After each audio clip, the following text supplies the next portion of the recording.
happened last time when we spoke, when we met? What was the most important event we discussed? What did we celebrate? It was like 2 weeks ago. 2 weeks ago, you don't remember? Yeah, Rama and Sita got married. How can you forget that? So Rama and Sita got married. The world is excited. The world, don't touch that. It is moved. The world is excited. The world is celebrating their marriage, and everybody is happy.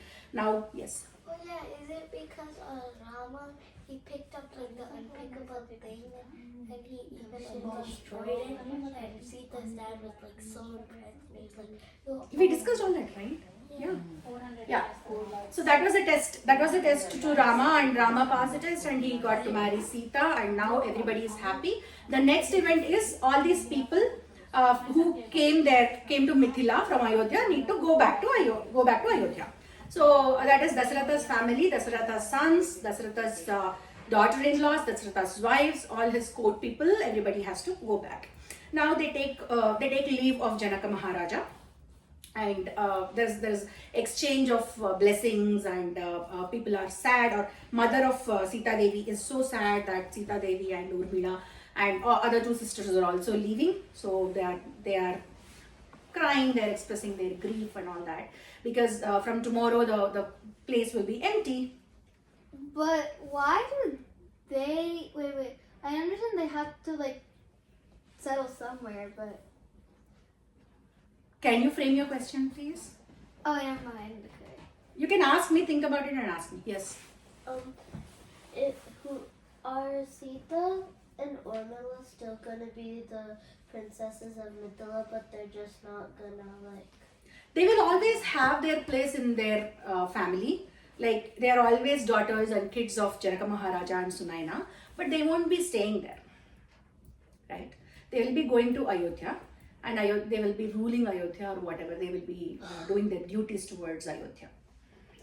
This is patriarchal society. So to last year's question, probably you are thinking like, I know you said that everybody is equal, women and men are equal, then they got married and they are made to go to their husband's house. Why can't they just come and stay here? Yeah, why can't they? Yeah, that is a good question. And there were also situations in other cases where they stayed back, depending on the conditions of the situations of the marriage. But India and most of the world is patriarchal society, wherein the girl gets married and goes to husband's place. That is how things are. But these days, nobody is really staying in either of the in-laws' place, right? I'm not living with Nana's parents in their house. We both came somewhere else and we made a house for ourselves. So things have changed. But back in the day, it used to be like that. So now Janaka Maharaja comes along with them until the outskirts of Mithila Nagara, and then from there the marriage goes as a procession back to Ayodhya. And in between Ayodhya and Mithila Nagara, they encounter a person called Parasurama. Parasurama is also another form of Vishnu, but he doesn't, it is slightly different, not like other forms of Vishnu. Parasurama is a very angry person, and the purpose of his life, the purpose of Parasurama coming onto earth is to take care of some of the Kshatriya kings who are very greedy, and that the greed has reached to that level wherein they were killing among themselves for the sake of wealth and for the sake of land, for the sake of kingdom and things like that, and they were not ruling people properly. They were only after wealth and after riches. So that is when Vishnu decides that, okay, these guys need to be taught a lesson, and Parasurama comes, and in his avatar, Parasurama really goes and slaughters a lot of Kshatriya kings. He literally ruthlessly slaughters them. If you look at, he goes around the earth, according to whatever I read, he goes around the earth for 36 or 37 times, killing all these bad people, bad kings. Yes. Like, why he got so Louder. angry? He got angry because kings were not following the rules. Kings were not ruling them properly. Kings were only behind the wealth. That's not how a king should be, right? Now, in the next like 10 minutes, I'm going to give you the details of how a good king should be. Okay? Then you will know why Parasurama was so enraged and he wanted to kill people. If Parasurama is an avatar of Vishnu, How can Vishnu... Rama is passing by, how did he What did Rama? How? I know. I have the same question. And I want to really go and ask someone who can answer this question. How could two avatars of Vishnu coexist? And how is it okay? Like, it did not make sense to me also. And Parasurama is a Chiranjeevi. One second. Parasurama is a Chiranjeevi, meaning Parasurama lived forever. So when Krishna was on the earth, then also Parasurama was there. So it's almost like there is one avatar of Vishnu all the time on the earth. Then who is there in the Milky Way all the time? So I have those questions too, but I do not know the answer. If Vishnu's in, wait, what? Now Vishnu is not in Vaikuntham. Vishnu is not in the Vaikuntham right now because he's in our story. Not right now meaning not right now. In our story, according wherever we are right now in our story, he is in the form of Rama. He's not Rama right now. Yeah. No, but if he's up there like right now, there's like, so he's still up there, but But like what? how's there an avatar? That's exactly what I'm saying. I don't know how two avatars can coexist. I don't know the philosophy behind it. Here's another thing that I was questioning, similar to last year's question. I'm really confused because won't there be like a disruption because after two of the same beings? That exactly correct, Nana. I have the same question too because I need to go and check with someone who has that knowledge to answer this question. Probably I need to reach out to Karikapati, I don't know. Valmiki? I don't know. Valmiki? No, Valmiki, I can't reach. Valmiki doesn't speak to me. I'm a minuscule in front of him. He's like, I can't even show my face to this lady. It's not worth seeing my face. That's what Valmiki would think of me. Okay, anyways, coming back to the story. What's your question? I have two questions. First, how can someone so nice have an avatar that's so mean? Avatar is not mean. Avatar, they take the avatar based on the circumstances, based on the needs. If there is someone who is really showing their wrath on innocent people and who are just killing, they're very barbaric in nature. Back in that particular time frame, all these kings were very, you know what is barbaric in nature? Yeah. Means just killing people, ruthless behavior, not paying, not taking care of their citizens. They are only back of the throne. They only want the riches. They only want the properties. They only want to enjoy the power, but not deliver the responsibilities that come with power. So if there is somebody ruthless, a ruthless person has to come and kill them. They are not in a position where they will listen to speech and change themselves. They're not in that state anymore. They have passed all those stages and now they have reached a place where they just need to be eliminated. They don't deserve to be living on the earth. And if the ruthlessness has to be coming in the avatar of Vishnu, that is what Vishnu will show. Right? And Rama is kind of loving in nature because he belonged to Treta Yuga. Treta Yuga, there is only one portion of adharma, 3 portions of dharma. So probably Rama was in a position to change a lot of people or bring people to follow the rules just by talking to them, just by giving them details like how should you follow dharma, how should you be righteous, how should you lead your life righteously. That is why Rama is much more compassionate, calm, quiet kind of an avatar as opposed to Parasurama. Parasurama, he knows all those kinds of archery that Rama knows. But you know what is the weapon of Parasurama? Parashu means axe. His name is also Ram. He is called Bhargava Rama because his lineage is called Bhargava and his son of Jamadagni and Renuka. So his father is Jamadagni, his mother is Renuka. And Parashu is the name of his weapon and that is how he got the name of Parasurama. He could have just used bows and arrows and shot people from distance, but he chose to go close to them, look at them point blank and then just chop off their head. That is what he chose to do because that is what they deserved. They deserved that cruelty in killing also. People kill just to resurrect dharma, that is one thing. Then they could do it in a very softer manner. But if they want to show the cruelty, then you will take different ways of killing. You will torture and kill. You'll or just kill someone from behind. They don't even know. They don't even know the pain. They'll just be gone. Or kill them with one arrow, one shot of arrow. They'll be gone easily. But if you hold a person like this by their throat and show him that I'm going to kill you with this axe and then kill it, that shows how cruel the person who is killing is, right? And Parasurama is that kind of a person. He's angry, he is okay to be cruel in that particular avatar because people deserved it. So avatars are taken based on the need and based on the circumstances. So you can imagine how ferocious Kalki would be, right? Because there is no dharma at all. So how ferocious should Kalki be? Right? The characteristics of Kalki. You can imagine, you can think about it. And wait, Yes. and also, But how does No, frame the question. I told you something. Frame the question. and also, what did Parasurama try to kill Ravana? No, he did not. That is not the action of Parasurama. By the time Ramavatara came into existence, Parasurama power or Parasurama was kind of slowing down in his cruelty or in his nature itself.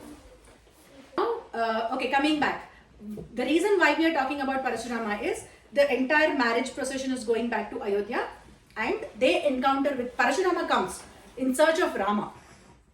Parashurama is again enraged right now. Parashurama is so mad with Rama because Rama broke Shivadhanusu. And Parashurama is under the impression that Rama did it out of his arrogance. That is what Parashurama is thinking. But he learns about Rama in this episode and then we will see what happens to Parashurama then. So what am I talking? Yeah, Parasurama comes, they encounter Parasurama and Parasurama says, now I learned that you Rama, son of Dasaratha, you have broken this bow and now I'll present you with another bow which is Vishnu's bow, that is Shiva's bow. I'll present you with another Vishnu's bow and these two bows are prepared at the same time upon the order of Indra by an architect called Vishwakarma. So he makes those two bows and they are very well architected. And if you can break that, I give you a, challenge. I throw a challenge at you. You lift this Vishnu Dhanusu and then do the archery, like release a bow from it. Then after that, once you do that, I'm going to do a dual combat with you. Dual combat ante, you know dual combats, right? Fight each other. wait?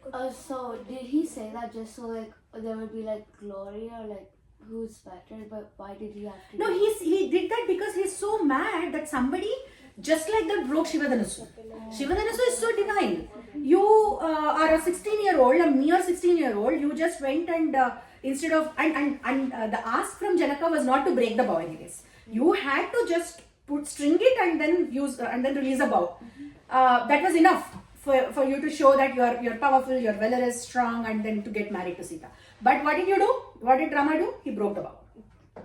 So that is why Parasurama was angry and Parasurama thought that Rama was not respectful towards Vishnu and Shiva. And little did he know that Rama was avatar of Vishnu. He didn't know that, right? So he wanted to challenge Rama saying, okay, now dare you touch this bow and string it. I heard that you broke that bow. Now you do it and show me. Then, yes. How can Vishnu basically fight against himself? Yes. First of all, how can these two people coexist is the biggest question that I also have. I don't have answers to everything. I must admit. And nobody has answers to everything, let me tell you. Because these are the texts that were written long ago. And when they had written a lot of things, the societal construct was different. And people probably knew the answer. The answer was, maybe it was very obvious answer at that point of time. They thought that it's not important to write it down. But for us, it's a very big question. I don't know the answer. Parasurama now challenged Rama and Rama accepts the challenge and Dasaratha intervenes and says that, no, it's not appropriate. You cannot do this. You cannot throw a challenge at my young little kid who's just married and he didn't even take his Kalyana Kankanam off. So you cannot do this. That's what he says. But the challenge is out there and Rama accepts the challenge and he does that. He does whatever he's supposed to do. He takes the Vishnu bow, Vishnu Dhanusu, and he strings it and he asks Parasurama, like, what should be the target? I cannot just release it into the oblivion. So you give me the target. I will either target your physical existence, or I will target all the powers that you have attained out of your meditation. That is what he says. How do they do that? Again, it is magical. I do not know how they do that. Then Parasurama says, okay, you can target the wisdom and all the power that I have attained out of my tapas.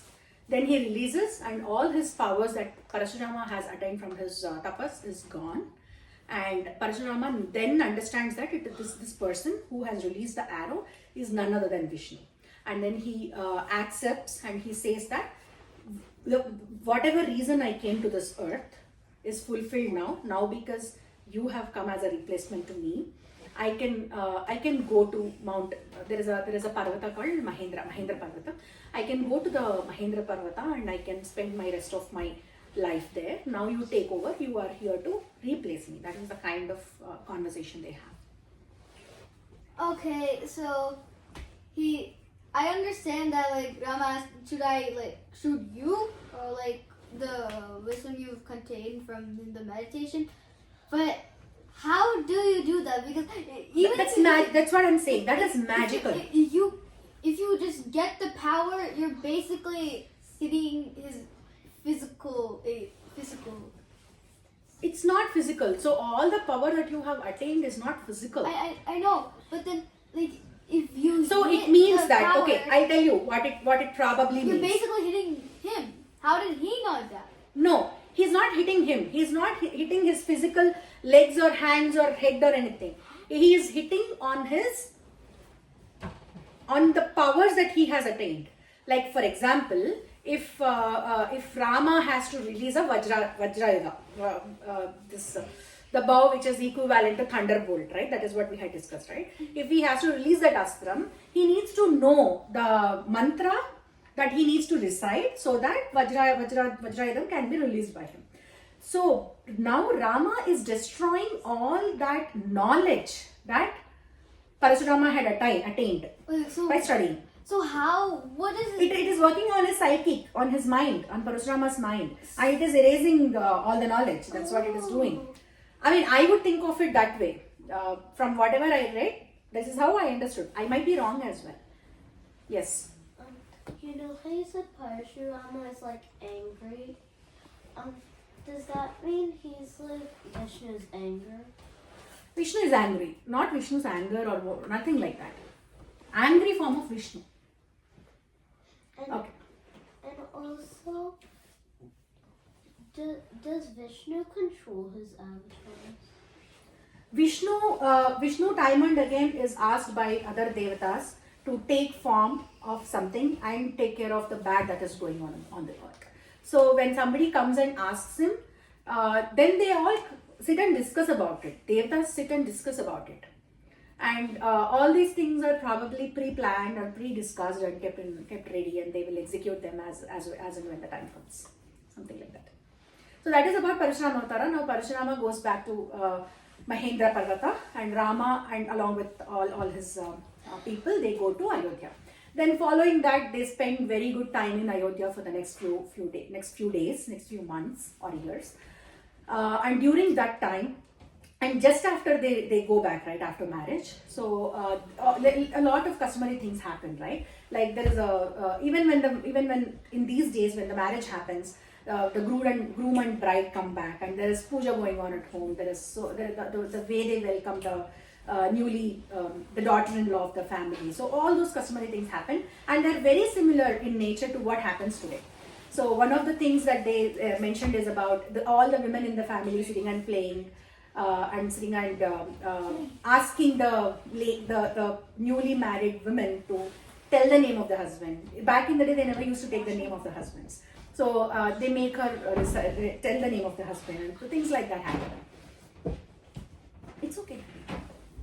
So all those things happen, and the way they described is very nice. And the new people, the daughter-in-laws who come to the family are. The daughter-in-laws who come to the family are welcomed with a lot of jewelry, lot of gifts and all that. and they are made to settle down in the new family, new house. It's not like you come and immediately you are thrown into the kitchen. It's not the case, right? So they are welcome. They are made to feel comfortable, and now they also get the feeling that this is my place, this is my house, these are my people. These are also my people, along with my parents. You said that the women are playing. What do you mean by playing? What do you mean by playing? Yeah, you said the women are Yeah, playing. they play games like Chinese checker, something like that. Oh. Chinese checker was not something back in the day, but similar games they used to play probably. I don't know, they are playing, literally playing. No, playing sounded weird. Why playing instrument? Oh, That is also playing. Playing, I thought like Playing games, playing some card games, playing some games with dice. All those things they do, right? Yeah, they do. They used to do for entertainment because there was no screen back then. Now everybody sits with an iPad. That's a different story. But back then there was nothing like that. The form of entertainment was games, and how do you get close to other person? How do you start feeling like home? When the environment is light, when the environment is jovial, when the environment is in such a way that you are treated like equal. You and your mother-in-law are playing a card game. So something like that to make them feel at home is what they do. Okay. So those things happen, and then Rama then starts slowly getting involved into all the kind of administrative work. So what Rama does for the next few years is something very exemplary, and which makes him qualified to be coronated as Prince of Ayodhya. So he gets involved in the economy. So he finds out ways of generating money, generating wealth in the kingdom, and he is also exploring the different ways of doing cultivation, and he's also spending time with people who are doing businesses. He's also spending time with his military people, with his what is it called? Army, yeah. With his military forces, he's spending time. And he's also talking about how the kids should be educated, what is the right way of educating the kids, and how to build the skills that are needed for them to give value or add value to the society, so on and so forth. So he's involving in a lot of things. And people are getting to understand more about Rama, his virtues, his qualities, and they're very happy to see someone like Rama taking care of the kingdom. And Dasaratha is also instructing him, passing him instructions on how he should do certain tasks. What is the ideal way of approaching something? How do you rule this kingdom? How do you expand? How do you nurture your people? How should you treat your subjects? How should you treat your citizens? How should you treat your ministers? How should you choose your ministers? What qualities should you look in them to say if a certain person is qualified for this ministry or not? Those kind of related issues. And one of the most important things that Rama is a master of is political economics, politics and economics. And after a few days, and in the meantime, he's also building relationship with his own wife, Sita. And now Rama and Sita understand each other very well. And the kind of things that were written in Valmiki Ramayana is most of the times Rama and Sita don't even talk to each other. They just communicate with eyes, and that is how much they know about each other. Just by a glance of it, Sita understands what Rama needs or how Rama feels, and just by a glance of it, Rama understands what Sita is thinking. So okay, then quiet. That is how Rama and Sita are right now. And in the meantime, Bharata and Shatrughna, they go to Bharata is whose son is Bharata? Kaikeyi. Yeah, Kaikeyi. No questions now. Wait. Now Bharata and Shatrughna, they go to their maternal house, which is Kaikeyi's father's house. They go there and they spend a lot of time there with their maternal. So it so happens that eventually when they start ruling, right, when they become kings, Rama and Lakshmana are in the Ayodhya area, and Shatrughna and Bharata, they rule Kaikeyi's kingdom. Aren't Shatrughna and Lakshmana brothers? Yes, they are twins. They are born to the same mother. But when it comes to how they their affinities, Lakshmana is more affiliated or more inclined towards spending time with Rama, and Bharata and Shatrughna are together. Lakshmana is the incarnation of Adiseshu. That is why Lakshmana and Rama, snake on which Vishnu sleeps, right, in Vaikunta. That is Adiseshu, and that is Lakshmana is incarnation of Adiseshu. That is why they are always together. Yes, it happens.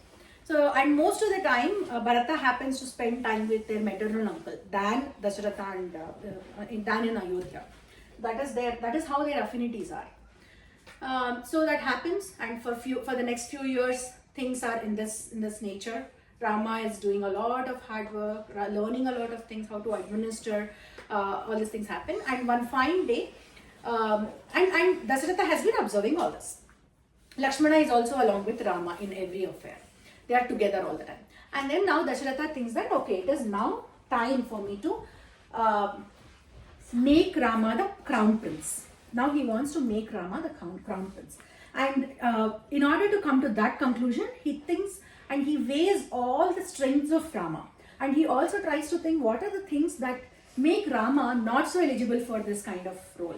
But he cannot even come up with not a single thing which makes him think that, oh, maybe Rama is not ready for this role, or maybe Rama is not fit for this role. So there they describe about the nature of Rama, how he takes care of his citizens. They treat them like how he treats his own kids. That is how he treats the citizens. And they also go on to say that Rama really knows. Turn towards me. Who needs to be punished and who should not be punished based on their actions. What kind of punishment should be given. He doesn't really think about, okay, this person is close to me, or this person is son of so and so minister, so I cannot really punish him because that minister will be unhappy and he might do something else in return. So he is not partial in that way. There is no favoritism shown. If there is a mistake done, based on the intensity of the mistake, the person will be punished. So that is the kind of person who Rama is. And Rama regularly practices archery. Rama regularly stays in touch with his spies. There are a lot of spies in the kingdom who go outside. They go outside of Ayodhya and they see if there is any threat to the kingdom, and they come back and report to the king. So Rama also takes care of all those things. He stays on top of all these affairs. And what else? All these qualities of Rama are discussed in very detail in this section of Ramayana, and it shows how a king should behave. So Dasaratha is taking all these things into account before making a decision that Rama did not become a king because he is the firstborn of Dasaratha. That's not the reason. Rama became the king because he deserved to be the king. And then Dasaratha is now convinced that, okay, Rama is ready for this role and I should immediately do this, because some things you should not really procrastinate. You should immediately do things as they come to your mind, because they are the good actions, and good actions should not be postponed. In a sense, if you want to do your RSM now, you have to do your RSM homework now, not think like I'll do it tomorrow. Procrastination is not a good quality of a student, of a king, of nobody. Okay? So then Dasaratha immediately calls all his subjects, all his ministers and everybody, including Vasishta, Vamadeva, etc., everybody, and they all come to the court and they wait for what Dasaratha is going to tell them. Immediately Dasaratha tells them, okay, this is my plan. I am thinking of having Rama coronated as the crown prince of Ayodhya. And everybody starts to cheer that idea. Everybody claps and everybody is happy, and and the entire court itself becomes very jubilant with celebrations. So once all those things settle, Dasaratha says one thing. I'm glad that you guys are happy with my decision, but you need to explain why you think Rama is fit for this role. So Dasaratha doesn't want anybody to give him consent just because he is the emperor, and they should not all his ministers or all his consorts should not say okay just because Dasaratha is proposing it. They should say okay because Rama is deserving to it. So Dasaratha gives an opportunity for everybody to speak up and explain why they think Rama is deserving for this role. And each one of them give their own reasons, and now Dasaratha is extremely happy and convinced that all his people are happy with this decision. Then they send, there is a one important character. He's the charioteer. His name is Sumantra. Sumantra is sent to Rama, and Rama is brought into the court, and Rama is also made aware of the decision. And after that, all the queens are let known. All these things happen. Everybody is happy at this moment. Only two people do not know about this decision yet. One of them is Janaka Maharaju, and the other is maternal uncle of Bharata. His name starts with Y. I don't remember it. Yudhajit. I got it. Yudhajit. So these two people are not made aware yet, because Dasaratha thinks that they will be anyways happy with this decision, and he wants to surprise them with this decision. That's why he did not inform them yet. We'll see how that turns out. Not informing this decision. Surprise them. Yeah, surprise them. For Sita's dad, it is a surprise, right? He's going to be crown prince, which means that Sita is going to be Maharani for Ayodhya. Right? So, Maharani. what's that? Queen. Okay. Queen. For Ayodhya. So, now, in the next episode, what happens is, Kausalya expresses how happy she is. And then, so now, they decide the muhurtam for coronation. They decide when this coronation has to happen. They decide that when in the Pushyami Nakshatram is when they want to do this coronation, and that Pushyami Nakshatram is next day. So the things are happening at a speed of a light. So they are making all the arrangements needed. Dasaratha calls Rama and he wants to talk to him in person, and he expresses to Rama that these days I'm really getting bad dreams, bad omens or bad indications, and I think I am really getting old and I might have to leave my body. So before that, I want to make sure that Ayodhya is safe in your hands. And he also tells him how his rule should be. He appreciates Rama for being a very humble person, a very modest person, and he continues and goes on to tell him that you should be even more modest. So they are saying that you are getting power. With power comes great responsibility, right? They're not encouraging anybody to get arrogant with power, drunken with power. One second. Dasaratha tells all these things to Rama, and he tells Rama that you need to follow some practices before your coronation happens tomorrow. You and Sita have to maintain fasting for the entire night, and you need to do this kind of rituals before the coronation and all that. So yes. Okay, two things. So number one, he said that like, okay, he's getting old, he wants Rama to be the king. You said leave his body, so he wants to like die after the thing happens? No, he won't. He's not like dying on purpose. He's not committing any suicide or anything. He's just preparing for his departure. For his death. For his death. And number two, why does he have to fast? Huh? Why does he have to fast? Why does he have so fast? No, why does he have to fast for the night? Like, Fasting is done on multiple occasions. Fasting will help you focus and stay and concentrate better on things. So sometimes you need to fast on certain days. On the day of wedding, even today, even till date, on the day of wedding, both bride and the groom will not be served food until the marriage happens. Marriage can happen like 6 o'clock in the evening. We don't really care. They don't get to eat anything. oh. So, Because only they need to- until the ceremony. You is cannot done. eat and do puja. You know that, right? Yeah. If we have any puja at home, we don't eat and do it. We eat after the puja is done. Oh, so same way they eat after their ceremony then? Yes. Okay. Yes. So the coronation has to happen. Now Dasaratha gave him all the instructions, and Dasaratha also shared some of his insecurities to Rama by saying that these days I'm getting bad indications, and also these guys are telling me, the Brahmins and everybody is telling me that my star or the star in which I was born is not under the great influence right now, and the planetary motions are in such a way that they really do not indicate good to me. So before some catastrophic activity or event happens, I want to resurrect you, to put you in the place of a king, so that Ayodhya kingdom is taken care. That is what he says. And also, when they talk about what are the kinds of education that Rama has undergone, they all when they are enumerating the qualities of Rama, they say that Rama is well read. So what did he read? One of the things, the same Jyotisha that Brahmins are now looking into and telling Dasaratha that something is gonna befall on you, so be careful. So that kind of indication. So and that indication is very important to a king because he needs to take care of the kingdom. That is the reason why you have to follow Jyotisha, not to know about your Varafala or Devafala. That's not why it is used.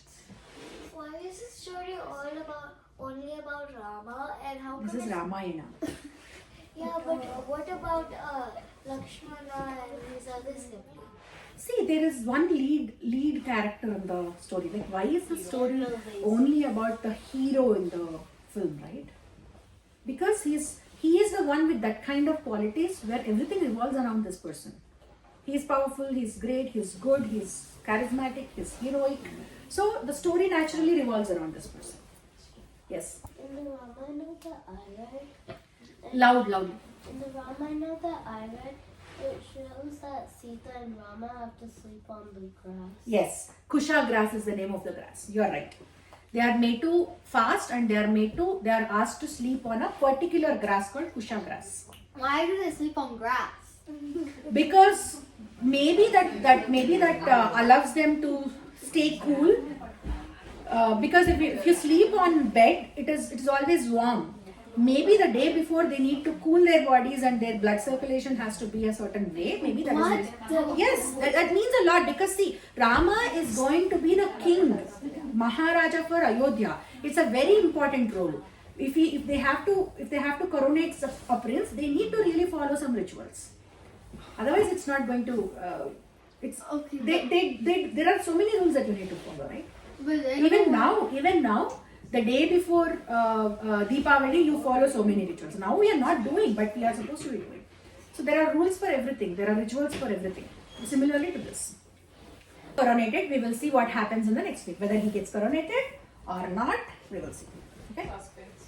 Good.